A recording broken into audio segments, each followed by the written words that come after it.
de ouvirmos o Evangelho da graça de Deus. O tema da nossa mensagem é resultados de uma vida com Deus. Eu vou repetir esse tema porque nós vamos ter uma palestra. Resultados de uma vida com Deus. Vamos ler o que disse Paulo à igreja de Roma, no capítulo de número 6, no versículo de número 19. Falo como homem por causa da fraqueza da vossa carne. Tem como botar maior, não, Miguel?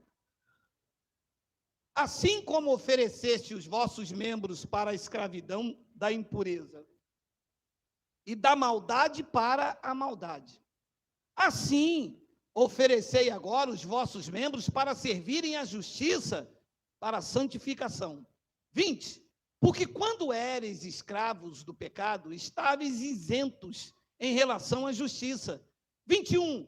Naquele tempo, que resultados colhestes? Somente as coisas de que agora vos envergonhais, porque o fim delas é a morte. Vamos fazer uma breve confissão. Senhor e Cristo, eu te louvo, te exalto e te engrandeço o nome pelos seus grandes feitos.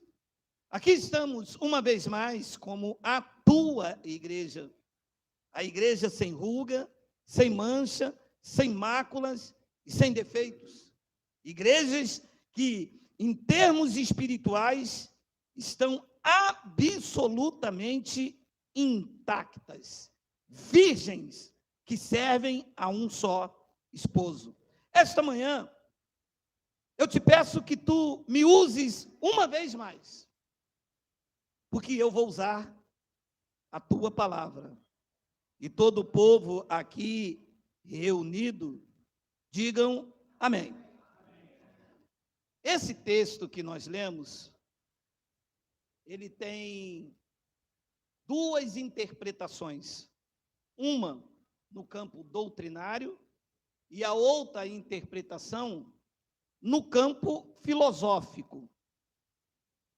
Paulo está escrevendo à igreja de Roma, e todas as cartas de Paulo, temos dito isto, elas são endereçadas à comunidade que, na sua maioria, era constituída de judeus convertidos. Nos dias de Paulo, havia 3 pregadores muito eloquentes. Era Pedro, Apolo e Paulo. Do lado de Pedro, havia Pedro, Tiago e João. Eram pregadores da circuncisão. Do outro lado tinha Apolo. Apolo era pregador dos pagãos. Apolo tinha o nome do deus grego, o deus Apolo. Este nome trazia credibilidade entre os coríntios e os irmãos da Ásia que tentavam entender o Evangelho. E Apolo tinha este peso no seu nome, sendo ele também um eloquente pregador que só conhecia até o batismo de João. Do lado de cá, tinha Paulo, que veio da origem de Pedro e que pregava para os ouvintes de Apolo. Paulo era um judeu, conhecia o que Pedro conhecia. Então, quando Paulo chega aos Gálatas, ele diz: esses nada me acrescentaram.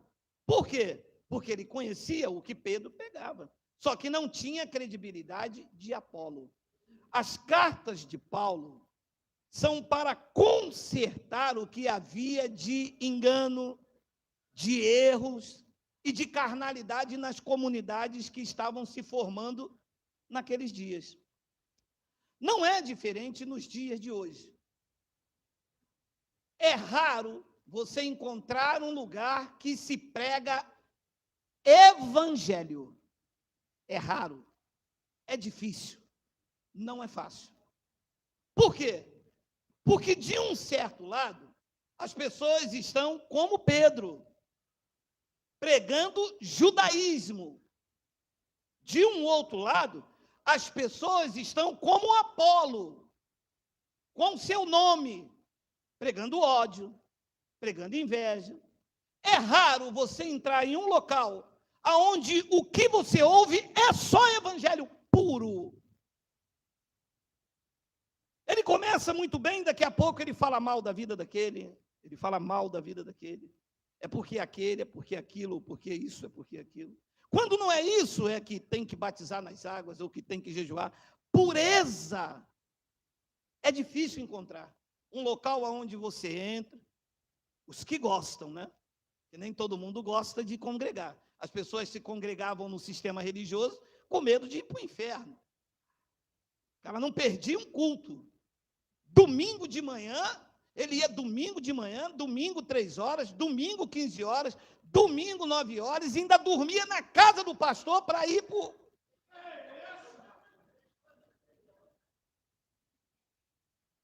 Então, eu quero conversar com os senhores sobre resultados de uma vida com Deus.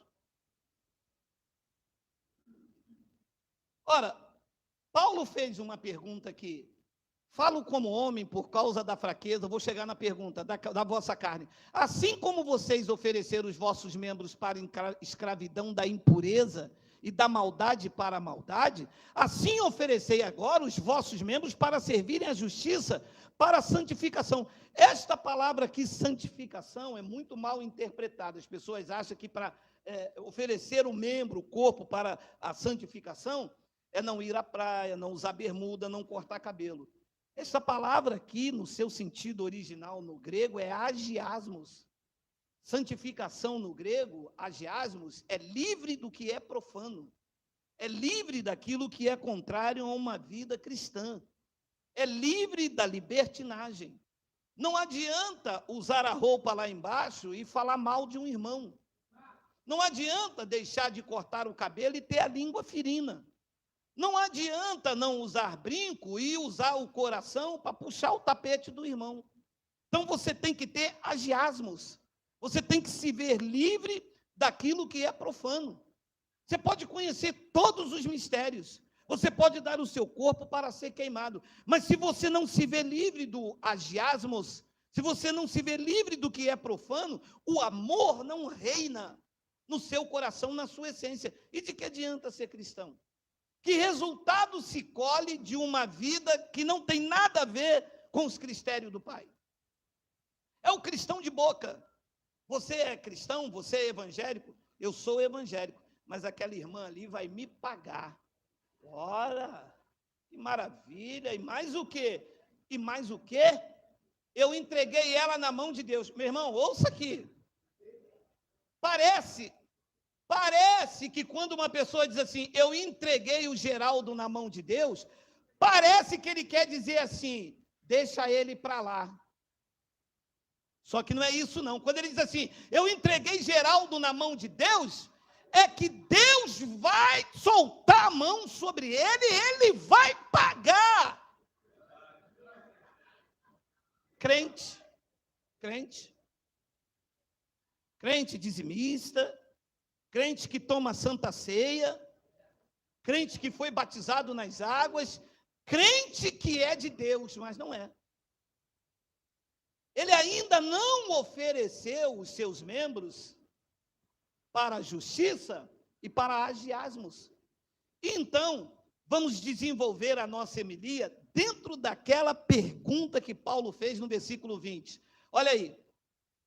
Porque quando eres escravos do pecado, e por isso eu disse que tinha duas formas interpretativas do texto, porque pecado aqui, Paulo já leva lá para o... segura um minuto aqui, segura um minuto, por favor, segura um minuto. Você sabe que quando você pega, eu já falei isso aqui numa reunião, né? Você pega as epístolas de Paulo, você percebe que alguma coisa mudou de um versículo para o outro. Ele fala de um assunto, fala para o outro. É que as cartas de Paulo não foram escritas de uma só vez. Paulo escrevia um pedaço de um bilhete e mandava. Você sabe, eles não tinham o que nós temos. o que nós lemos aqui não era a Bíblia do mundo antigo.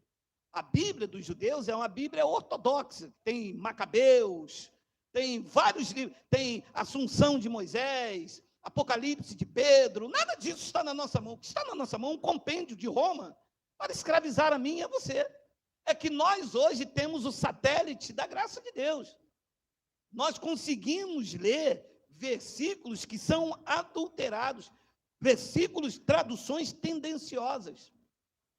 Já expliquei isso aqui na reunião, quando Jesus disse, em verdade te digo, hoje mesmo tu estarás comigo no paraíso.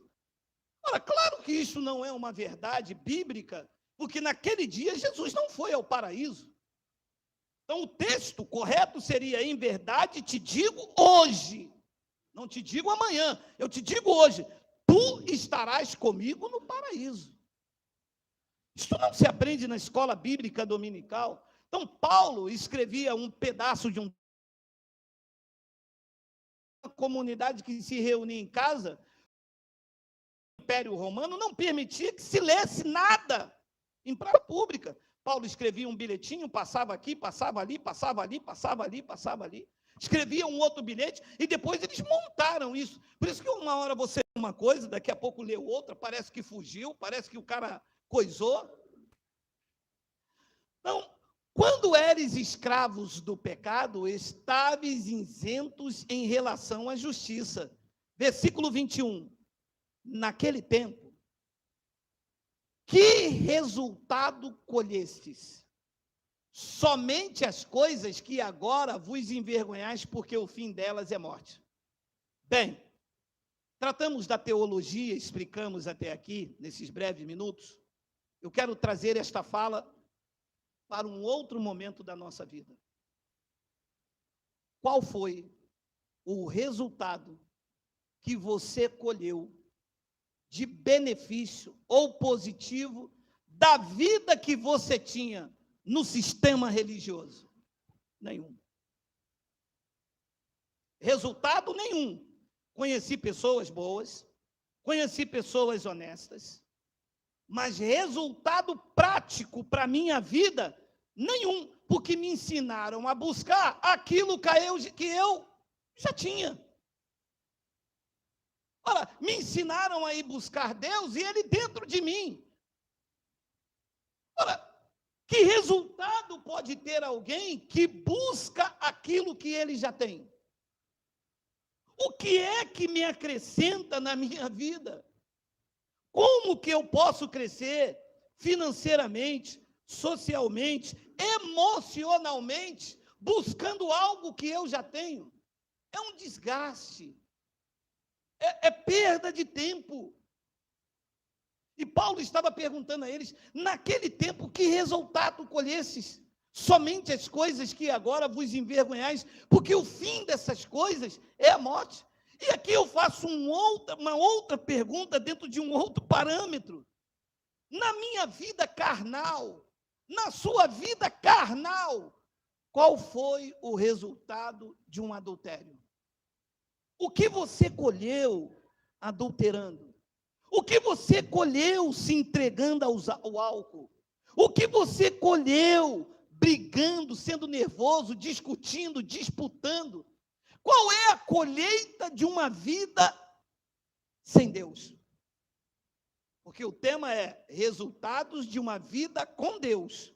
Mas como seria o resultado de alguém que hoje se envergonha das coisas que cometeram de uma vida sem Deus? Porque não é que ela não tem Deus, é que Deus não é o centro das suas ações. Paulo disse, não apagueis o espírito, o entendimento que te conduz a uma vida de sinceridade, de honestidade.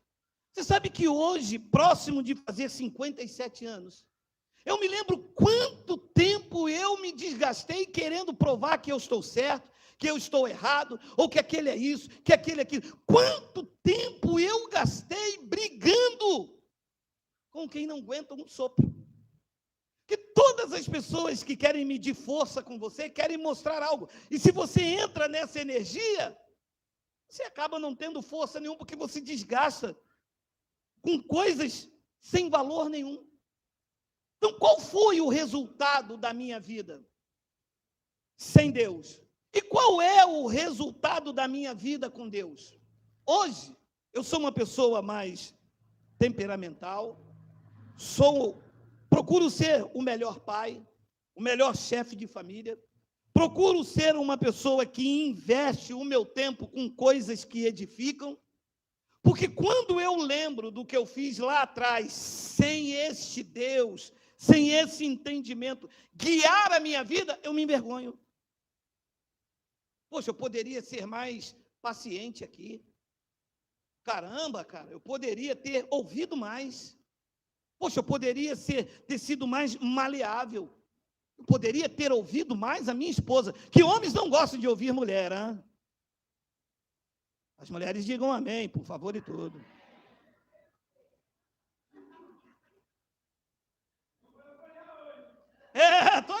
Eu vi que ela deu um brado, eu vi. Mas e a gente se envergonha muito. Aí, ó. Há uma fala muito interessante em Jeremias, capítulo 2, versículo de número 13. Olha isso aqui, olha isso aqui.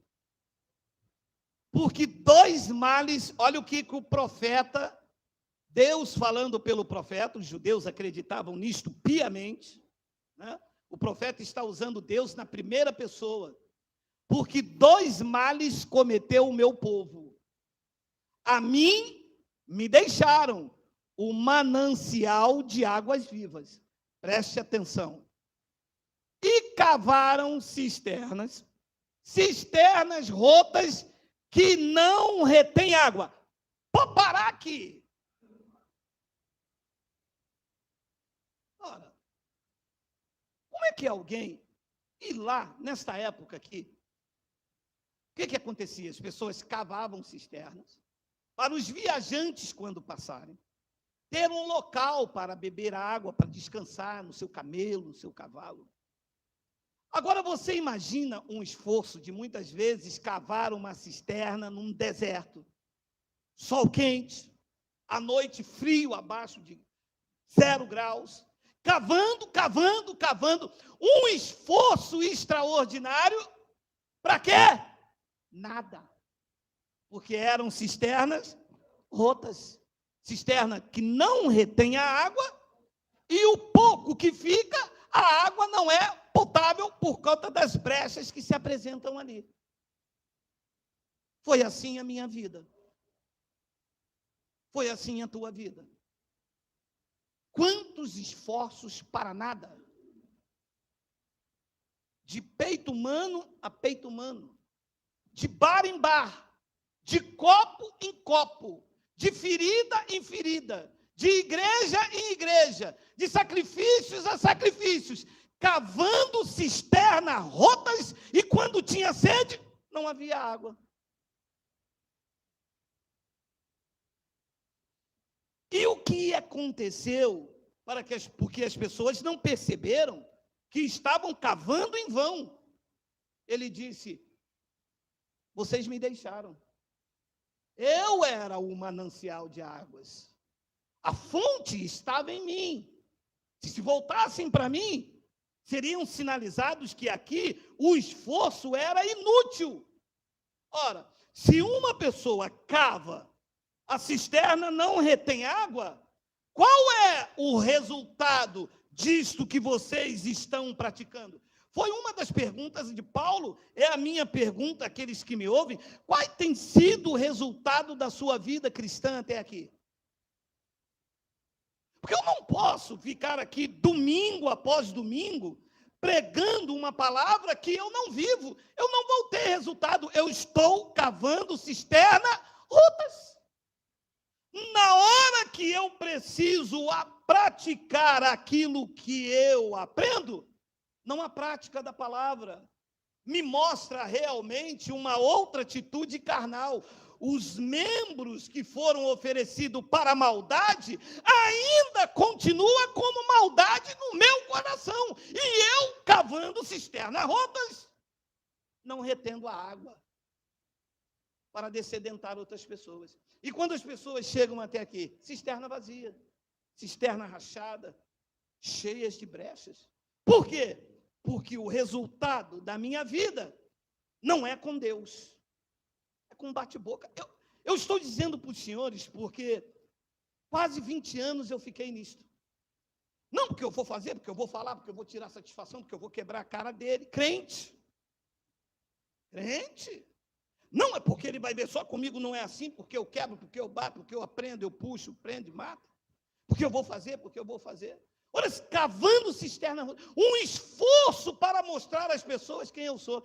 Ouça, meu amado, eu vou lhe dizer uma coisa com sinceridade nesta manhã. Você não precisa competir com ninguém. Se você tiver que competir com alguém, faça uma competição com você mesmo. O teu homem exterior com o teu homem interior. E que o teu homem interior vença você mesmo, para que de você exale a fragrância e o bom perfume de Cristo. Se tiver uma competição, que seja essa. Eu não vim competir com você. Eu não vim competir com ninguém. Eu vim competir com a minha carne. Eu vim competir com as minhas atitudes.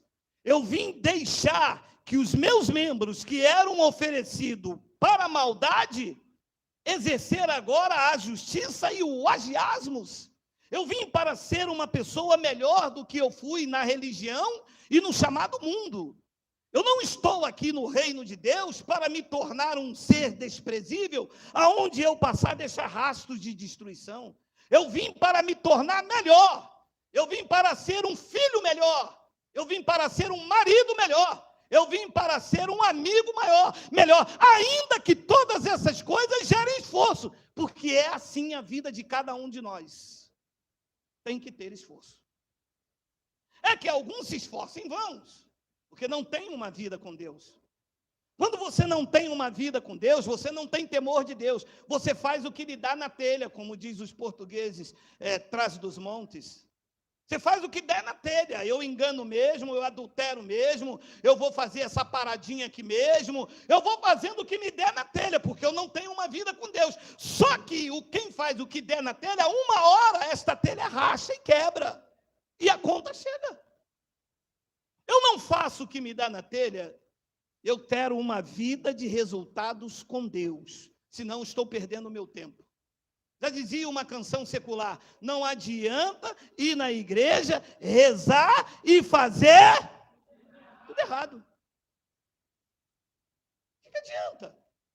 O que adianta eu sentar do outro lado na internet e falar, eu sou da graça? Pô, que maravilha, rapaz, tu é da graça? É, sou. Pô, rapaz, tá vendo o Lázaro, não? Cara, a gente tem que fazer alguma coisa para derrubar o Lázaro. Nossa, que graça maravilhosa. Derrubar aquele porque quem Cristo revelou a palavra. Vamos derrubar ele, vamos derrubar Lázaro, vamos fechar o túmulo, vamos botar o algodão no ouvido dele, que é para quando Jesus gritar, Lázaro! E ele continuar mortinho e não ressuscitar.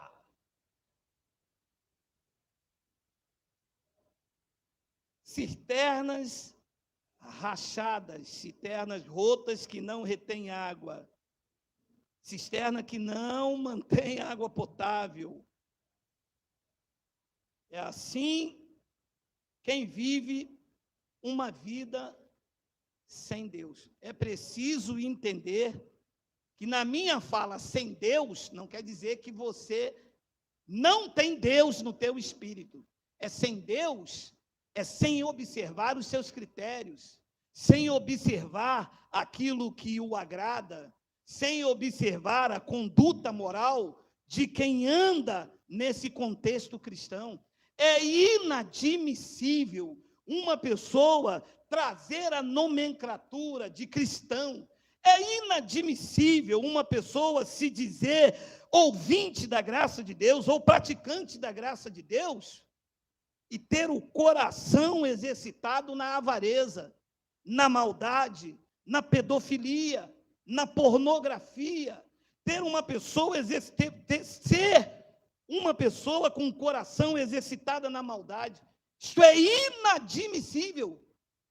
São vidas que estão como cisternas rotas. Não têm resultados com Deus. E eu vou lhe ser sincero a vocês. O que eu tenho conquistado por Deus ainda é pouco. Porque eu sei que Ele tem muito mais para me dar. Eu só não tenho porque eu fui desobediente, porque eu olhei para o homem e eu lutei com as armas da carne. Se eu tivesse prestado atenção em resultados práticos para a minha vida, eu iria entender o que Paulo disse, que as armas da nossa milícia não são carnais. O que eu tenho pouco, porque eu fui desobediente aos critérios do Pai. Eu não observei o que era justo, o que era sensato, o que era louvável, e a vida me disciplinou, e eu só cheguei a ter as minhas conquistas por conta do seu infinito amor e da sua grande misericórdia. Porque, de fato e de verdade, eu não merecia estar na posição que eu estou, de um homem amado pela minha esposa, de uns filhos que me obedecem, de amigos verdadeiros como vocês. Eu não merecia, por conta da minha desobediência. Foi quando eu fui despertado pelo Espírito, pelo entendimento em mim, e disse: Geraldo, você precisa ter resultados se você quer ter uma vida com Deus. Eu quero ter resultados. Não é que eu deseje que caia 1000 ao meu lado, não é que eu deseje que caia 10.000 à minha direita, é que eu desejo não ser atingido. E não vou. Porque eu tenho certeza que, observando os critérios do Pai, aquele que me colocou de pé não me derruba, assim como não derrubará você.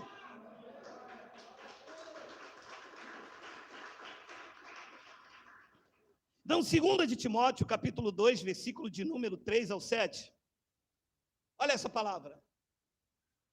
Participa dos meus sofrimentos como um bom soldado de Cristo Jesus. 4. Nenhum soldado em serviço se envolve com negócios desta vida, porque o seu objetivo é satisfazer aquele que o arregimentou. 5. Igualmente, o atleta não é coroado se não lutar segundo as normas. Preste atenção pelo ambiente. O ambiente que Paulo está falando é lá em Roma.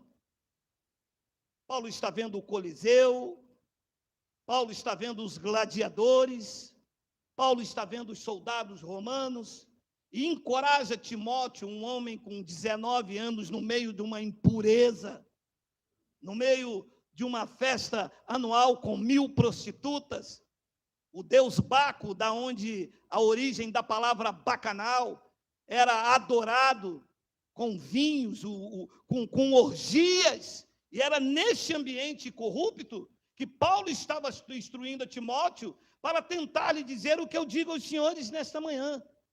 Se você quer ter resultados de uma vida com Deus, você tem que aprender agiasmos, você tem que se ver livre do que é profano, do que é impuro, do que é lascívia. Senão, você está perdendo o seu tempo, se esforçando em vão, cavando cisterna rotas. Imagine você cavar uma cisterna num deserto. De dia, 50 graus. À noite, um frio miserável. Eu não quero perder o meu tempo. Eu disse numa outra palestra, eu tenho mais passado do que futuro. E eu disse a minha esposa, ela anda meio espantada comigo, né? Não ando reclamando de mais nada. Quer me dar beijo, dá, se não quiser eu vou brigar, porque essa área é difícil para mim dominar a minha carne. Porque eu não tenho mais tempo a perder, Salvador. Vou fazer 58 anos. Eu tenho mais passado do que futuro. Eu não vivo mais 58 anos, não vivo. Eu não tenho mais tempo a perder. Eu preciso de resultados imediatos. E quando eu olho para trás, eu vi um esforço inútil. Eu não amei quando deveria amar. No lugar de perdoar, eu queria me mostrar melhor. Porque ninguém pode falar diferente de Geraldo. E isso não me trouxe resultados nenhum. Eu vejo expressões, vejo cabelo branco, de brigar por uma coisa que não vale a pena. É cavar cisterna rotas. Eu sei que esta mensagem está trabalhando em câmbios profundos em você. Eu sei que você tem que fazer uma reflexão da sua vida, porque as pessoas que te cercam, verdadeiramente, são pessoas que lhe amam. E está na hora de você fazer um balanço, se realmente a tua conduta cristã te traz resultado, ou o que você está fazendo é gerando inimigos. Paulo disse, tornei-me vossos inimigos por vos falar a verdade. A graça de Deus não produz inimigos. A graça de Deus produz consciência de uma sinceridade, de uma conduta com Deus, para que você tenha resultados práticos. Eu quero ver a minha família abençoada. Eu quero ver a minha saúde emocional curada. Eu quero viver milagres na minha vida. Eu quero viver a prosperidade de Deus. Eu quero, aonde eu passar, as pessoas apontarem para mim e dizer, ali está a família bendita do Senhor. Eu não roubo ninguém, eu não engano ninguém, eu trabalho com as minhas próprias mãos, eu tenho temor de Deus, então eu tenho que ter resultados de uma vida com Deus. Eu tenho que ver a minha vida próspera, feliz e abençoada. Senão, eu estou perdendo o meu tempo. E tem muita gente que não está tendo resultado nenhum. Já estamos agora, amanhã, já começa um novo mês. E as pessoas não tiveram resultados nenhum. Daqui a pouco estamos em 2026, 2030, e as pessoas não têm resultado nenhum. Por quê? Porque não fazem de uma vida com Deus o agiasmos. As pessoas não buscam temor de Deus. As pessoas buscam entendimento. As pessoas querem sabedoria. Mas na hora de aplicá-la, não há. Não há o rio de águas vivas. Porque a cisterna está rachada. Igualmente, o atleta não é coroado se não lutar segundo as normas. Paulo olha para o Coliseu, vê os soldados romanos e diz para ele com figura de linguagem, está vendo aquele atleta lá, o gladiador? Se ele não lutar segundo as normas, ele não obtém o resultado. Da mesma forma, estava dando a entender Paulo a Timóteo, e eu quero que você entenda com esse raciocínio. Você nunca terá resultados com Deus se você não lutar segundo os critérios do Pai. A minha briga com quem me interpela é que eles não falam daquilo que eu prego. Porque eles sabem que eu prego segundo as normas da graça de Deus. Então, eles precisam atacar a pessoa. Mas isso, para mim, é cavar cisternas rotas, porque o tempo em que eu estou brigando com A ou com B é o tempo que eu estou amando a minha esposa, que para mim é muito mais prazeroso do que discutir com quem não entende a mente de uma pessoa que quer andar em sinceridade. Então, eu tenho que andar segundo as normas daquilo que eu me envolvo. Ora, se eu me envolvo com Allan Kardec, eu tenho que andar segundo as normas de Allan Kardec. Se eu ando segundo o candomblé, eu tenho que andar segundo as normas do candomblé. Se eu andar como os católicos, eu tenho que andar segundo a norma dos católicos. Se eu andar segundo as normas dos evangélicos, eu tenho que andar assim. Mas eu sou cristão da graça, eu tenho que andar segundo as normas da graça de Deus. Senão, não adianta eu estar em Allan Kardec e ir orando para Padim Padiciço. Não acontece nada. Não adianta eu orar, estar na igreja católica, pedir a São Sebastião, fazendo uma campanha na igreja do pastor. Não acontece nada.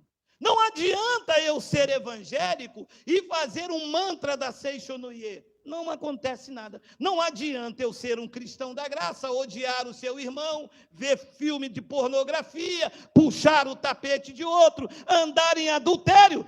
Também não acontece nada. Então, se eu sou cristão, eu ando segundo as normas cristãs.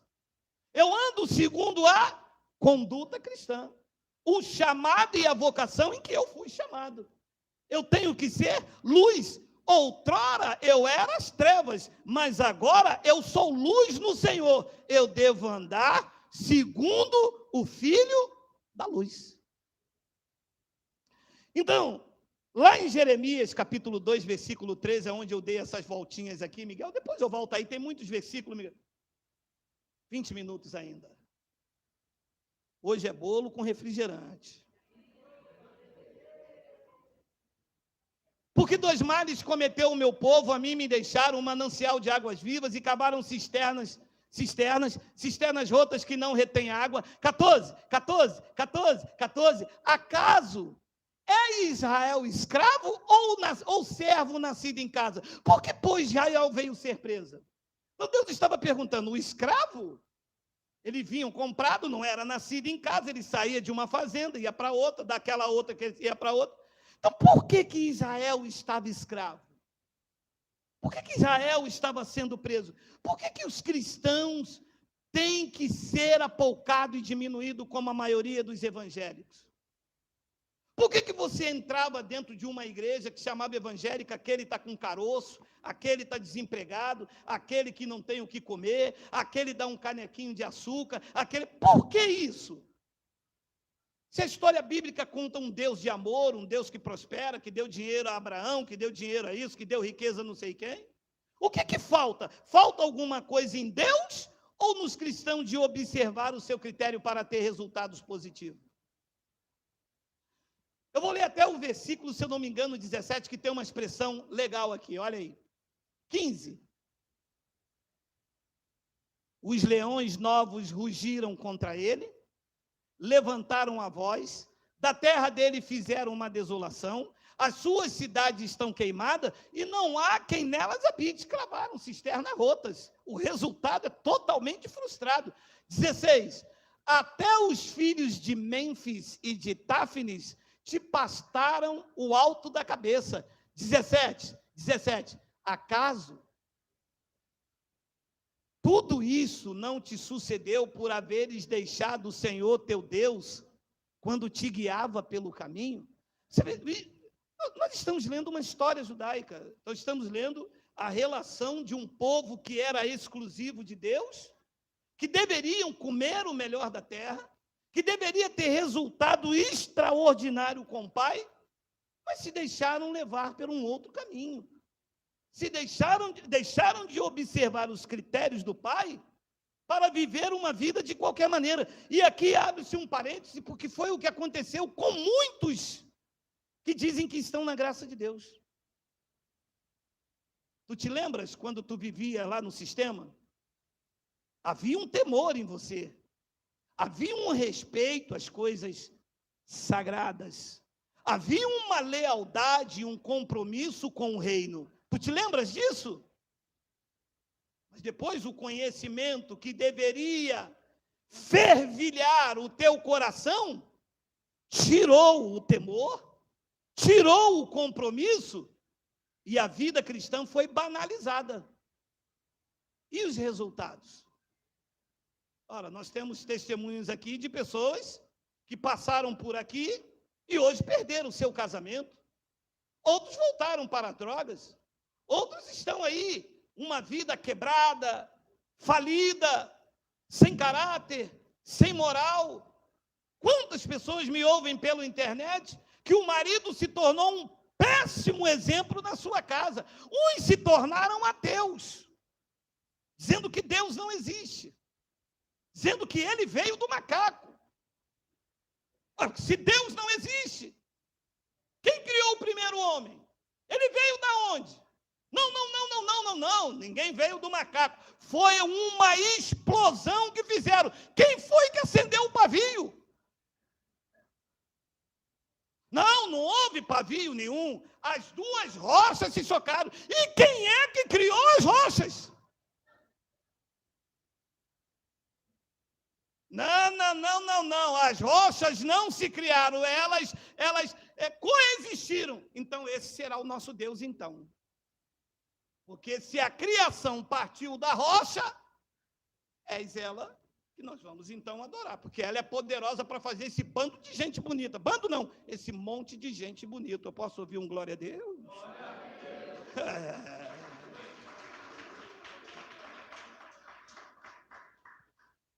Então, acaso tudo isto não sucedeu por haveres deixado o Senhor teu Deus quando te guiava pelo caminho? O outro me disse: Geraldo, eu queria voltar a me reunir com vocês lá, mas eu tenho vergonha. De quê?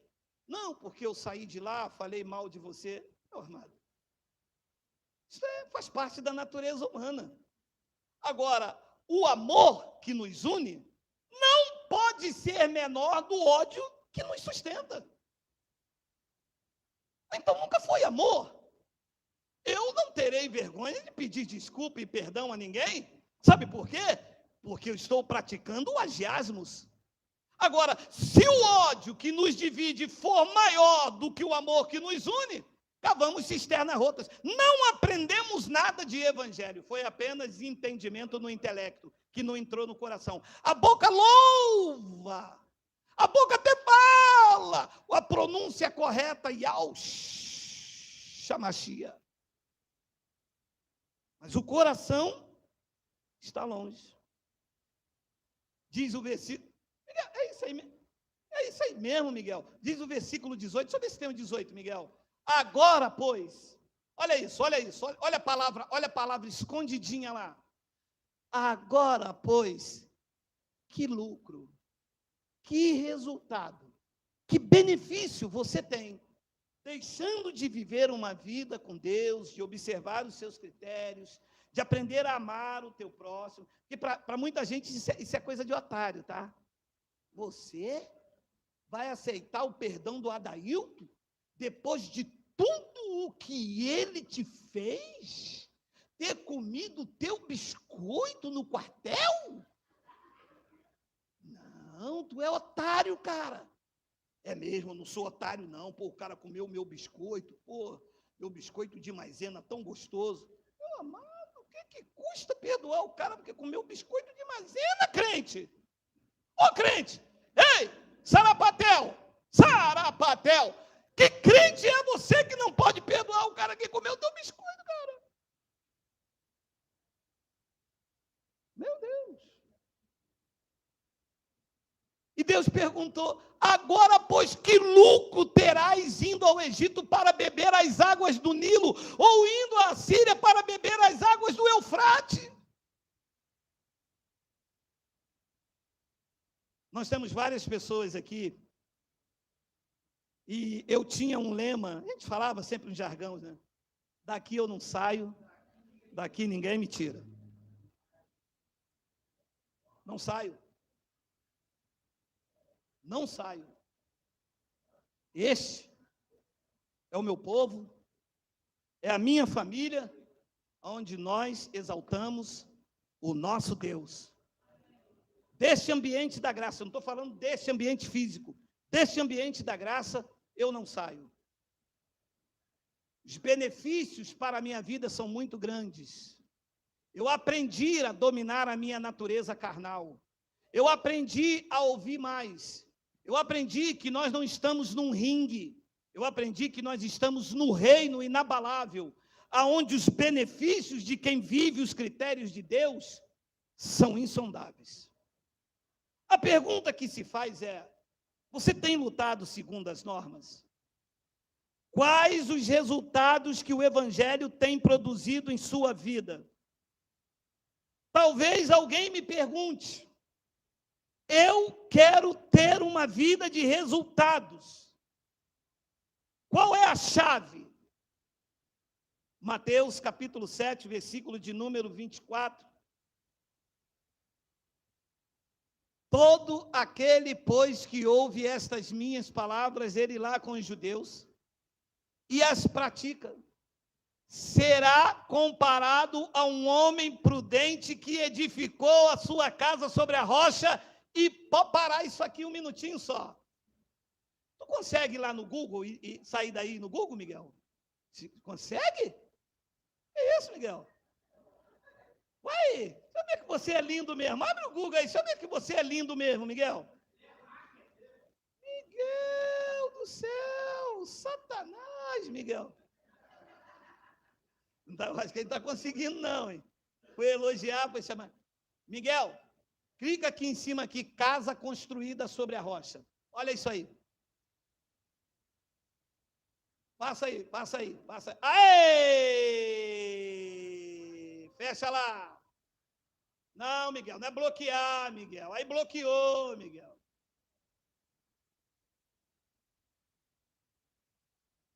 Olha isso aqui, olha isso aqui. A gente vai passar algumas imagens. Você sabe o que é isso aqui? Uma rocha.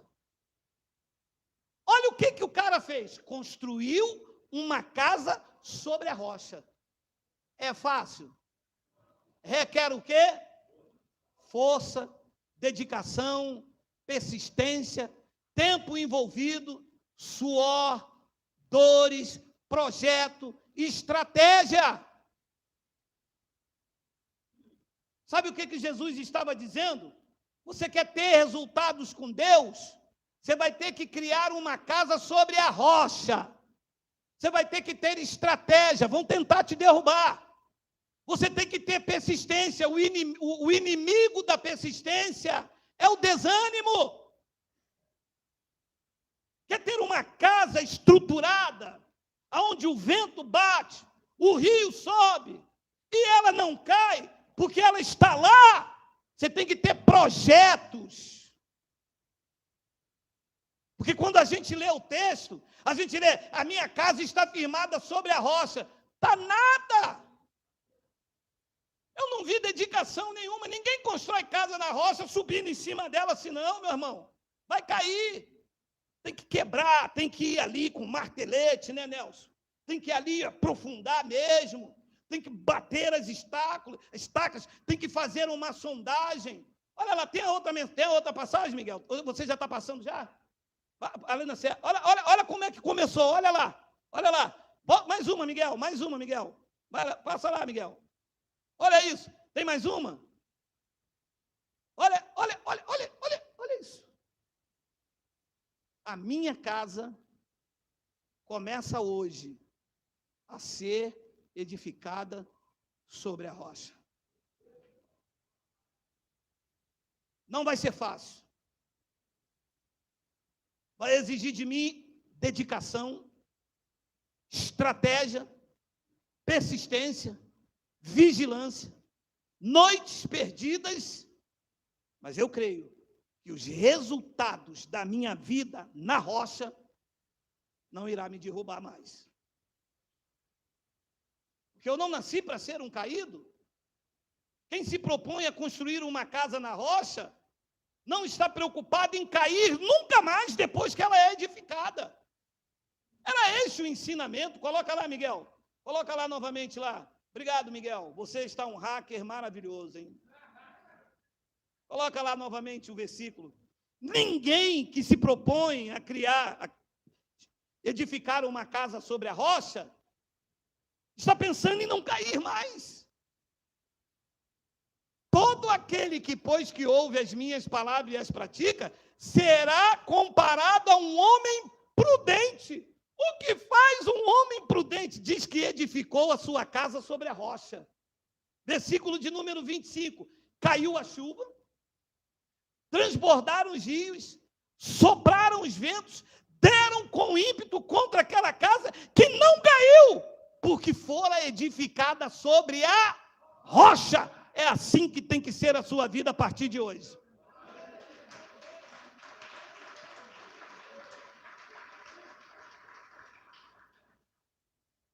Alguns abençoados que me acompanham pela internet dizem, Geraldo, no primeiro impacto, quando ouve a palavra que sai da sua boca, achamos até legal e queríamos ter esse conhecimento.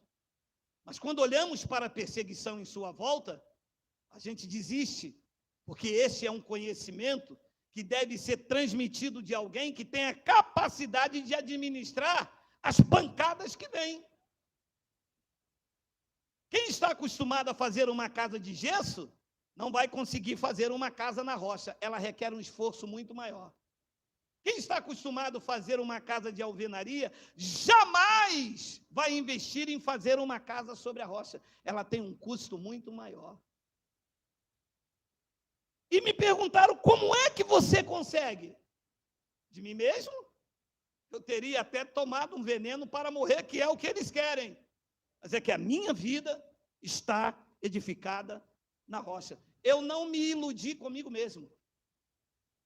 Quando eu entrei para pregar este evangelho, a voz no meu ouvido foi: sucesso não é você falar das verdades. Sucesso é você resistir às calúnias que virão contra a tua vida. Permanecerás forte se a tua vida estiver pautada nos meus critérios. Ninguém te derrubará. A tua casa está sobre a rocha. Esta informação que eu tenho para a sua vida. Você tem que se manter forte, inabalável, sabendo em quem você tem crido. Era esta a revelação que ele estava dizendo. Versículo de número 26. E todo aquele que ouve estas minhas palavras e não as pratica, será comparado a um homem insensato que edificou a sua casa sobre areia. 27. E caiu a chuva, transbordaram os rios, sopraram os ventos e deram com ímpeto contra aquela casa, e ela desabou, sendo grande a sua. Segura aqui também. Qual é mais fácil? Edificar uma casa sobre a areia ou edificar a casa sobre a rocha? E a gente procura aquilo que é mais fácil para nós. Nós procuramos sempre o caminho mais fácil, o resultado mais prático. E é exatamente esses caminhos que não valorizam uma vida pautada nos critérios do Pai. É muito mais fácil enfiar a faca nas costas do boi do que tirar o carrapato dele. Ervas daninhas dão em qualquer terreno, sim ou não? Mas eles são arrancados a toda hora. Eu não quero semear ervas daninhas, eu quero semear frutos excelentes. Eu quero um local onde aquilo que eu semeio produza frutos. Então, árvores frutíferas requerem cuidado. Solo adubado, irrigado, assim como a casa na rocha, assim como aqueles que querem ter resultados com Deus. Quem quer resultados com Deus tem que se manter implacável. A vida é benéfica para quem se prepara para ela.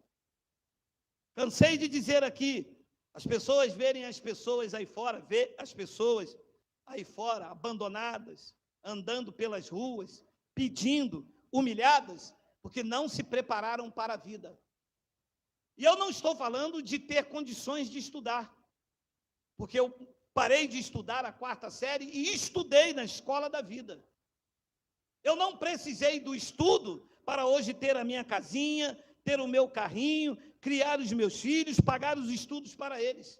Eu precisei me preparar para a vida e não me ver como uma vítima, mas como alguém que estava pronto para desafiar a vida a toda e qualquer oportunidade que ela pudesse me oferecer. Eu fui à luta, eu fui em busca do meu combate, eu venci a mim mesmo, eu precisei ver resultados com Deus.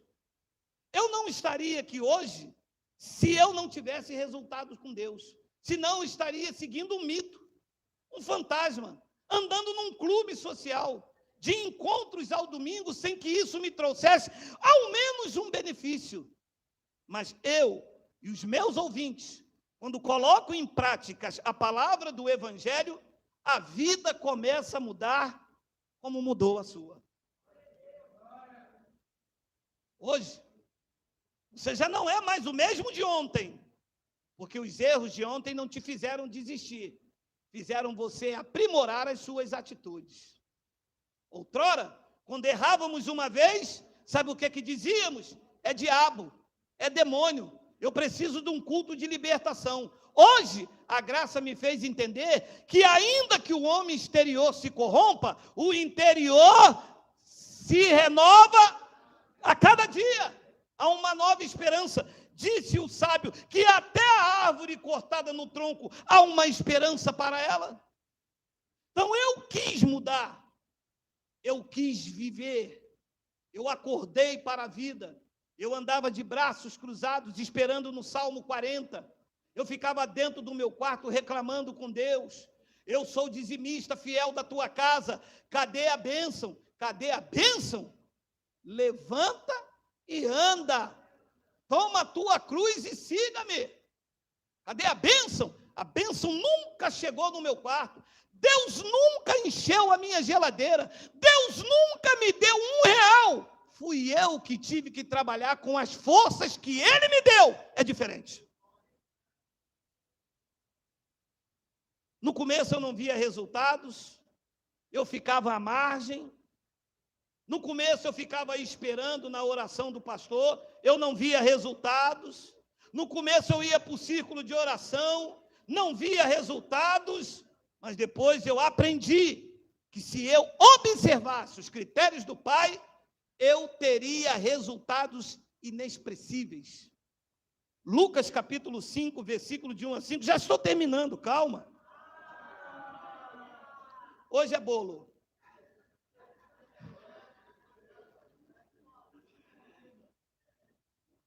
Gente, me ajuda em oração, pelo amor de Deus. Gente, pede você que tem fé em Padinciço, você que tem fé em Preto Velho, eu não sei o que você... Gente, me ajuda, gente. Eu estou ficando tocinha. Essa mulher está acabando comigo, gente. Essa mulher. Cara, mas essa mulher, essa desgrama, mas me fez um bolinho, rapaz, essa semana. A outra irmã, olha. Aí, tá vendo? Olha para trás aí, já que você vai ver. Aí, ó. O bolo com café, tá vendo? Lucas, capítulo 5, versículo de 1 ao 5. Não corre ninguém, que agora é pedrada. Brincadeirinha. O último domingo é dia dessas palestras mesmo. Lucas, é isso aí mesmo, Miguel. Aconteceu que, ao apertá-lo a multidão para ouvir a palavra de Deus, estava ele e Alcha junto ao lago de Genesaré. 2. Tem 2, Miguel? Miguel, essa parede está linda, hein, Miguel? E viu 2 barcos junto à praia do lago. Mas os pescadores, havendo desembarcado, eles lavavam a rede. Presta atenção aí. Os caras foram pescar. E o texto que vem a seguir, não pescaram nada. Começaram a lavar as redes. Chegar em casa, viviam da pesca. Cadê o peixe?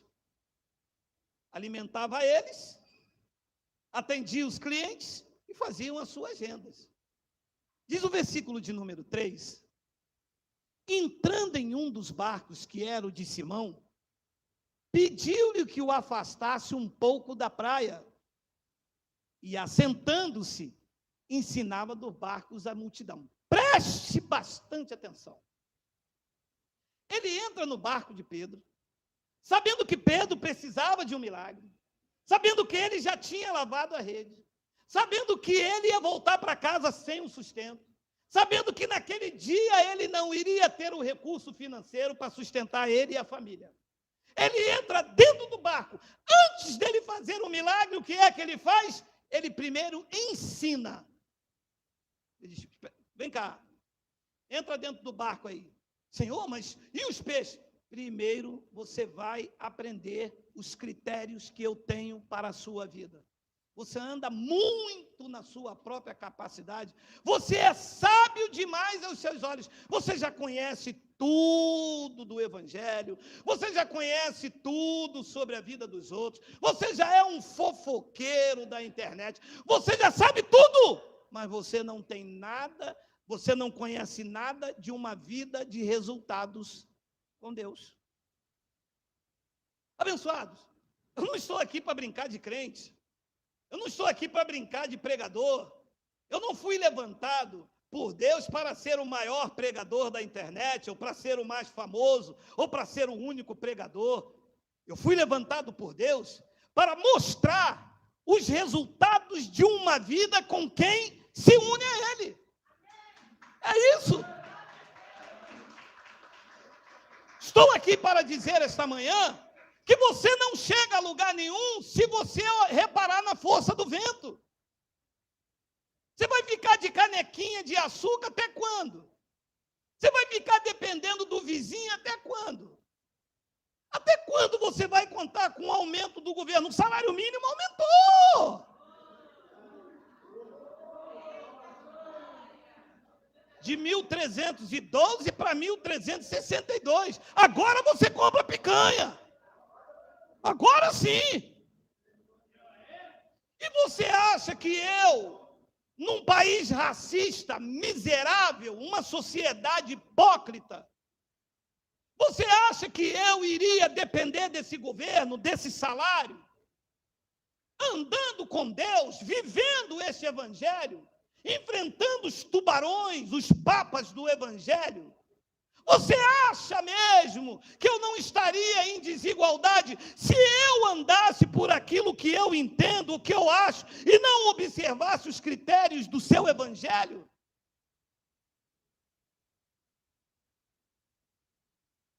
Primeiro, Pedro, você vai ficar quietinho aí, e primeiro você vai ouvir os ensinamentos. Depois diz o versículo de número 4.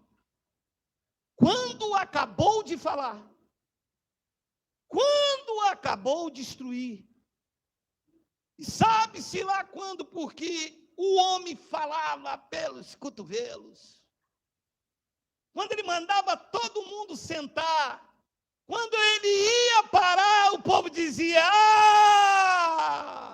Ele dizia, não, hoje é peixe na brasa.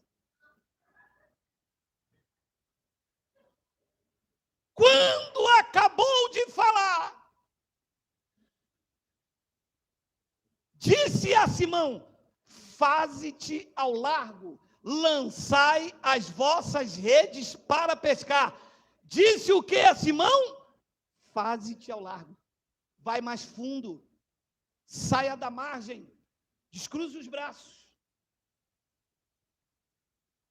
Está satisfeito? Está bom já para você? Estou, né? Trabalhei 40 anos no hospital, né? Limpando lá as latrinas, né? Me aposentei, graças a Deus, né? Recebi lá aquela bolada, comprei um barraquinho agora, passei, quitei todas as minhas prestações na Casa Bahia, fui fazer uma faxina, o guarda-roupa...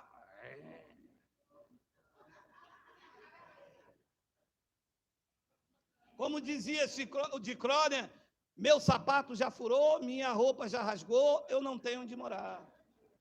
Bezerra da Silva disse, o ladrão foi lá em casa e quase morreu do coração. Já pensou se o gatuno tem um infarto, malandragem, e morre no meu barracão?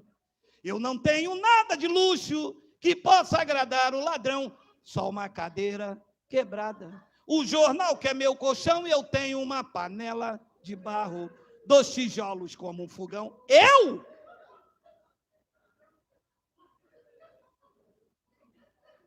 Faze-te ao largo. Vai mais fundo. Ouça mais. Aprenda mais. Observe os critérios. Tenha estratégica. Veja aquilo que atrapalha o bom andamento da sua vida. Financeira, emocional, espiritual, e monte um quebra-cabeça e as partes que não se encaixam devem ser retiradas e terás resultados expressivos com o Criador. Não é que ele quer isso, é o que ele espera. Porque se Deus quer a sua prosperidade, aí você não precisa fazer nada, porque ele é soberano, ele é poderoso. Por exemplo, Deus quis separar a água, a porção seca da molhada. Se ele quis, ele fez. Deus não me quer próspero.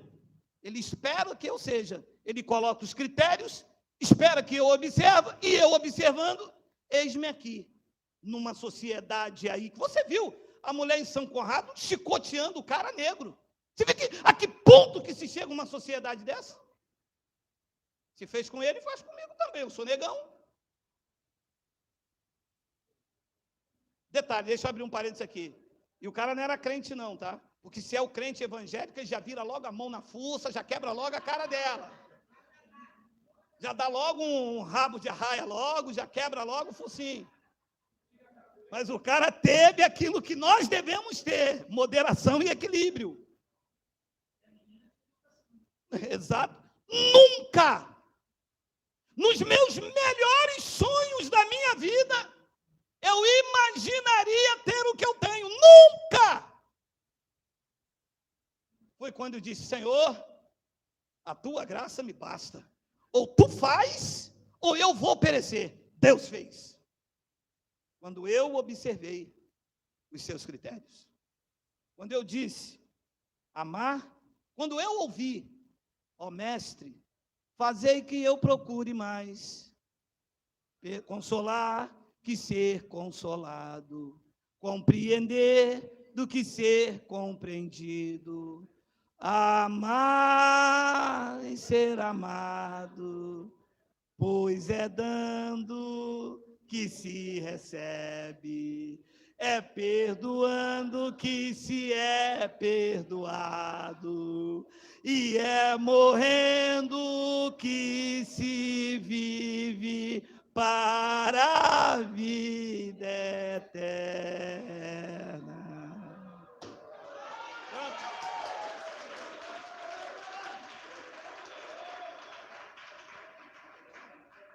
É isso. E aí, você bate as portas.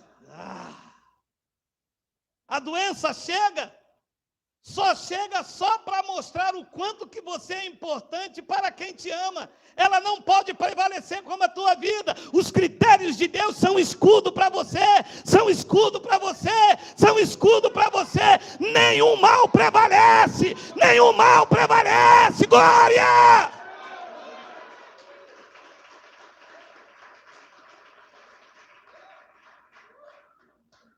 Quando acabou de falar, disse a Simão, faze-te ao largo e lançai as vossas redes para pescar. 5! Respondeu-lhe Simão, eu vou obedecer, vou fazer tudo isso, não vou questionar. Ele disse, havendo eu trabalhado a noite inteira, nada apanhamos, mas sob a tua palavra, eu lançarei as redes. Trabalhei a noite inteira, conheço tudo no mar, conheço os movimentos dos cardumes, eu sou expert, eu sou o cara, eu sou Pedro. Eu lanço as redes, eu escolho o cardume, eu escolho o peixe, eu não quero salmão hoje, eu só vou levar a tainha. Ih, vem uma sereia. Opa, esconde que esse é o meu cardápio sozinho. Sem sereia, sem lascívia, sem pureza, sem maldade, sem dolo, sem enganar, sem manipular, andando em espírito e em verdade. Quando tu lançares as redes do lado direito, a pesca será maravilhosa.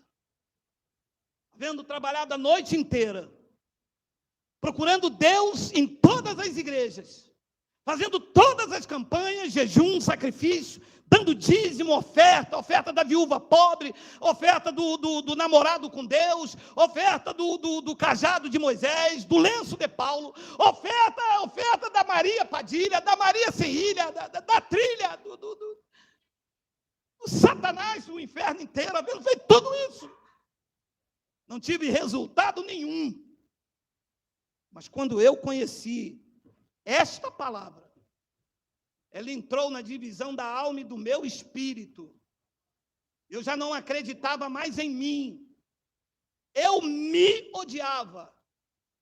Ninguém queria estar perto de mim. Mas quando esta palavra entrou na divisão da minha alma e do meu espírito, como uma árvore cortada, ainda só na raiz, eu comecei a brotar, eu comecei a viver, eu comecei a acreditar de que Deus estava na minha vida.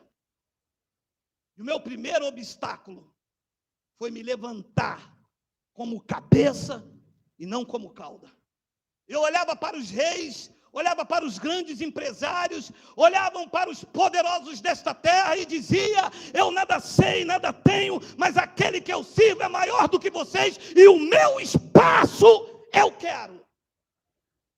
O que me foi dado, eu vou reivindicar diante do meu Criador. Aliás, está escrito aqui nos seus critérios que Ele preparou obras de antemão para que eu andasse nela. O que é meu, vai vir. Eu vou buscar, eu vou atrás, eu vou fazer ao largo, eu vou mais fundo, eu vou sair da margem. O que é que te impede de avançar? O que é que te impede de ir atrás dos seus sonhos? É porque eu tenho vontade de fazer uma faculdade. Faça! Eu não tenho idade. Eu posso terminar a faculdade quando tiver 70 anos. Abençoados, a faculdade com ela ou não, 70 anos vai chegar. Que chegue com a faculdade.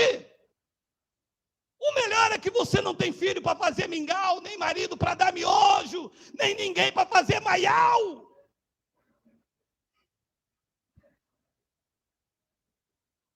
Eu queria abrir um novo negócio, mas eu tenho medo. Não abra. As oportunidades da vida não foram feitas para você. Você não está em movimento. As oportunidades aparecem para quem está em movimento, para quem corre atrás, para quem vai mais largo, para quem vai mais fundo, para quem sai da margem. Quem fica paralisado como você é para contar fracasso, é para contar derrota, é para ser invejoso, é para ver a vida daqueles que estão conquistando. Saia da nossa frente, nós vamos avançar. Aqui está um povo que nasceu para grandes conquistas e nada vai nos parar.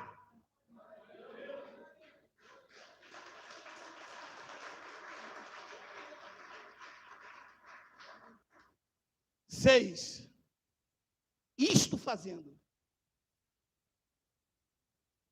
apanharam grandes quantidades de peixe e rompiam-se a gente. Agora, nós já pregamos isso em off. Será que os peixes vieram voando aqui da Baía de Guanabara cheio de xixi? E os peixes, aqui tem muito xixi, vamos voar lá para onde Pedro está. Será que foi isso? Os peixes sempre estiveram ali. O peixe não sai da terra. Quando ele jogou a rede, o peixe diz: sai para a terra, vamos ficar aqui se batendo. Eu não sei nem como é que peixe se bate, deve ser assim. Assim. Aquele atunzão. Eu estou parecendo mais um peixe baiacu, né? Aquele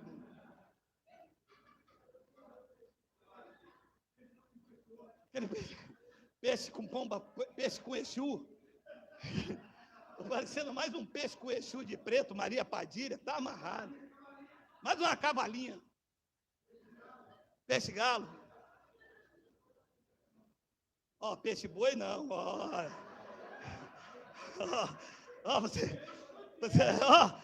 Quem falou isso aí? Revela aí, pai.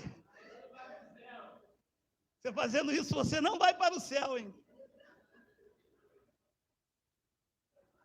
Fazendo isto fazendo, que se lhe rompia. Tem hora que eu digo para minha esposa: chega. Chega que eu não quero mais, eu não aguento, é muita coisa para mim, é muita bênção, é muito... Daqui a pouco vem ela, conta um testemunho.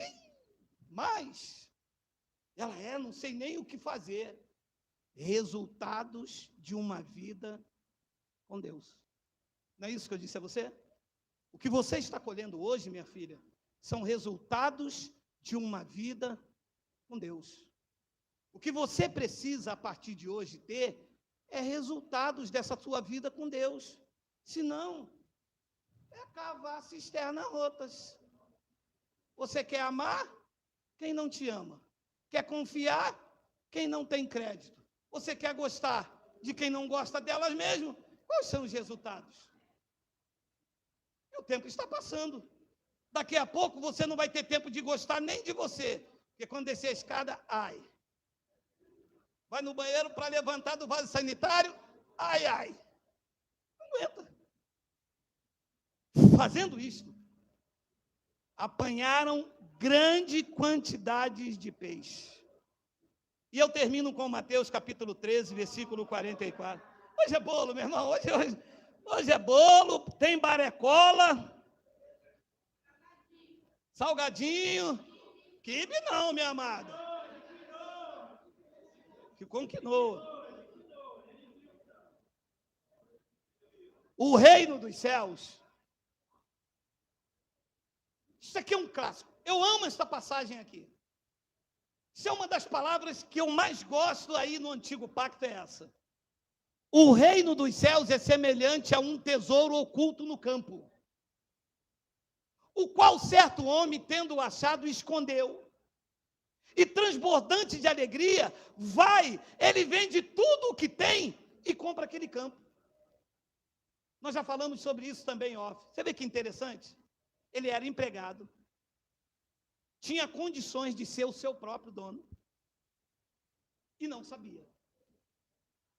Todos os dias ele ia trabalhar no local aonde um dia ele seria o seu próprio patrão, e ele de empregado ali. Uma vida sem resultados. Ora, se eu posso ser o meu patrão, como que eu vou ser empregado? Que resultado eu estou tendo disto? Mas diz que um dia, e era uma parábola, e eu interpreto essa parábola, não quero dizer que é, mas dentro da minha analogia, este é o tesouro. O evangelho da graça de Deus me fez condições de ser o meu próprio patrão, o senhor das minhas emoções, o dono da minha vida. A minha vida foi me dada de volta. A religião tirou ela, a religião humilhou, a religião usou o meu dinheiro, parte da minha renda foi dada. Anualmente eu dava o meu salário inteiro para a igreja. 10% vezes 12. Dava um salário a mais. Eu era sócio do pastor. O pastor era meu sócio, eu dava meu dinheiro para ele. Pior do que dar o dinheiro, eu não tinha nenhum resultado. Eu vivia com medo do inferno, com medo do diabo. Tudo que acontecia na minha casa era o demônio, era o pai de santo, era o Exu, era o Ogã, era o tranca-rua, era o tranca-calçada, o tranca-cozinha, o tranca-geladeira. Era tanta tranca que eu não sabia nem. Eu mesmo já estava numa tranca já. Quando alguém me falava a paz do Senhor, Geraldo, eu...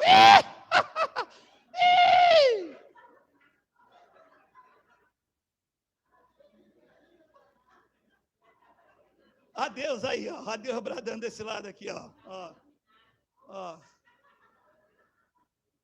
Diz que esse homem encontra um tesouro oculto no campo.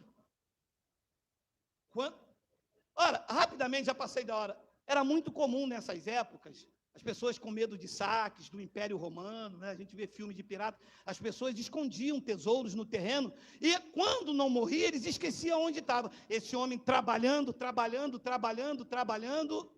se esforçando, saindo ao largo, encontra aquele tesouro, olha para um lado e olha para o outro, e teve uma pitada de maldade, de malíciazinha, né? Porque ele poderia falar para o patrão, peraí, meu irmão, esse cara está me escravizando um tempão aqui, não vou trazer esse evangelho, boa notícia para ele não, espera aí, eu tenho um dinheiro guardado lá, eu vou comprar esse campo. Cara, quando eu lembro disso, me passa um filme. O cara trabalhando de escravo podia ser o próprio patrão. Alô, abençoado. Vou terminar lhe dizendo esta frase. Nunca mais seja escravo das suas emoções. Você tem o direito de ser o senhor da sua vida. Assim seja, assim disse o Espírito da graça de Deus. Vamos ficar de pé.